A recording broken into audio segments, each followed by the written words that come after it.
شروع کرتا ہوں اللہ رب العزت کے بابرکت نام سے جو اس عظیم کائنات کا خالق و مالک ہے۔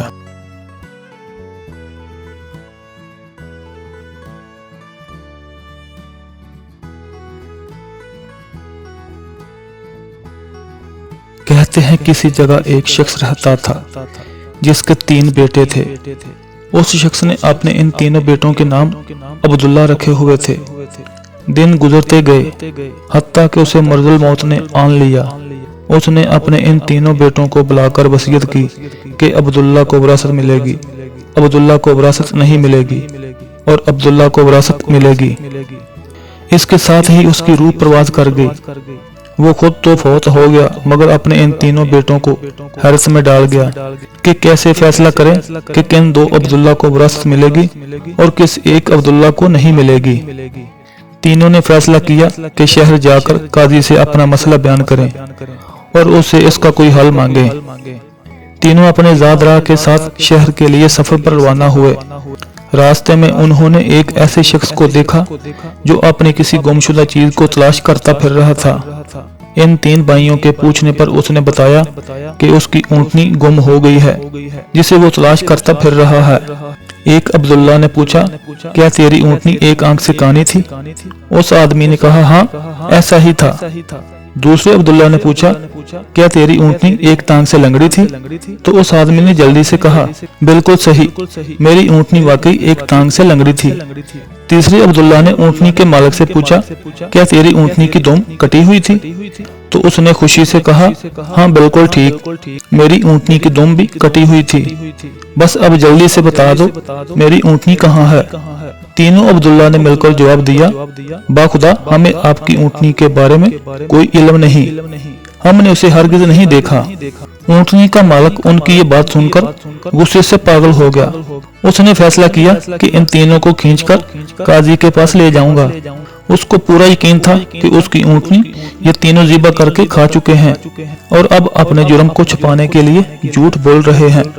اونٹنی والے نے جب تینوں کو اپنا ارادہ بتایا تو انہوں نے کہا ہمیں کوئی اعتراض نہیں کیونکہ ہم خود بھی قاضی کے پاس ہی جا رہے ہیں۔ جب یہ چاروں قاضی کے پاس پہنچے تو اونٹنی والے نے قاضی سے اپنا قصہ بیان کیا۔ قاضی نے ان تینوں سے کہا جس طرح تم نے اونٹنی کی نشانیاں بتائی ہیں اس کا ایک ہی نتیجہ نکلتا ہے کہ اونٹنی تم تینوں کے پاس ہے، بہتر ہے کہ تم اپنے جرم کا اعتراف کر لو۔ پہلے عبداللہ نے کہا جناب علی ہم نے اونٹنی تو نہیں دیکھی تھی، ہاں البتہ اونٹنی کے آثار ضرور دیکھے تھے۔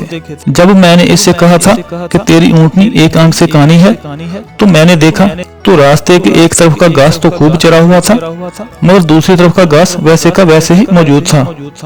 اس کا ایک ہی مطلب تھا کہ اس شخص کی اونٹنی ایک آنکھ سے کانی ہے۔ دوسرے عبداللہ نے کہا میں نے دیکھا تھا کہ راستے میں 3 قدم تو گہرے لگے ہوئے تھے جبکہ چوتھا قدم زمین پر معمولی پڑا ہوا تھا، جس کا مطلب بس اتنا ہی بنتا تھا کہ یہ جانور لنگڑا بھی ہو سکتا ہے۔ تیسرے عبداللہ نے کہا اونٹ جب راہ چلتے ہوئے اپنا گوبر گراتے ہیں تو یہ دم سے ادھر ادھر بکھیرتے جاتے ہیں، جبکہ ہم جس راہ سے آئے تھے وہاں پر گوبر ایک ہی لائن میں سیدھا گرا ہوا تھا، جس کا ایک ہی مطلب ہو سکتا ہے کہ اونٹنی کی دم کٹی ہوئی ہے جو اپنا گوبر دائیں بائیں نہیں پھیلا پا رہی۔ قاضی نے بغیر کسی دیر کے اس آدمی کی طرف دیکھا اور کہا تم جا سکتے ہو، تمہاری اونٹنی ان لوگوں کے پاس نہیں اور نہ ہی انہوں نے اسے دیکھا ہے۔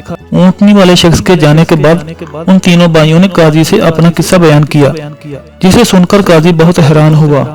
تو قاضی نے ان تینوں سے کہا کہ تم آج کی رات مہمان خانے میں ٹھہر جاؤ، میں کل تمہیں سوچ کر کوئی حل بتاؤں گا۔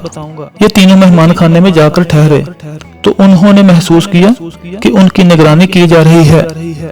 کچھ دیر کے بعد ان کے لیے کھانا لایا گیا جو گوشت کے پکے ہوئے سالن اور روٹیوں پر مشتمل تھا۔ پہلے نے کھانے کو دیکھتے ہی کہا یہ سالن کتے کا گوشت کا بنا ہوا ہے۔ دوسرے نے کہا روٹیاں جس عورت نے پکائی ہیں وہ حمل کے ساتھ اور پورے دنوں سے ہے۔ تیسرے نے کہا یہ قاضی حرام کی اولاد ہے۔ بات قاضی تک پہنچ گئی۔ اب اس نے ان تینوں کو دوسرے دن اپنی عدالت میں طلب کر لیا اور تینوں سے مخاطب ہو کر کہا تم میں سے کس نے کہا تھا یہ کتے کا گوشت پکا ہوا ہے؟ پہلا بولا میں نے کہا تھا۔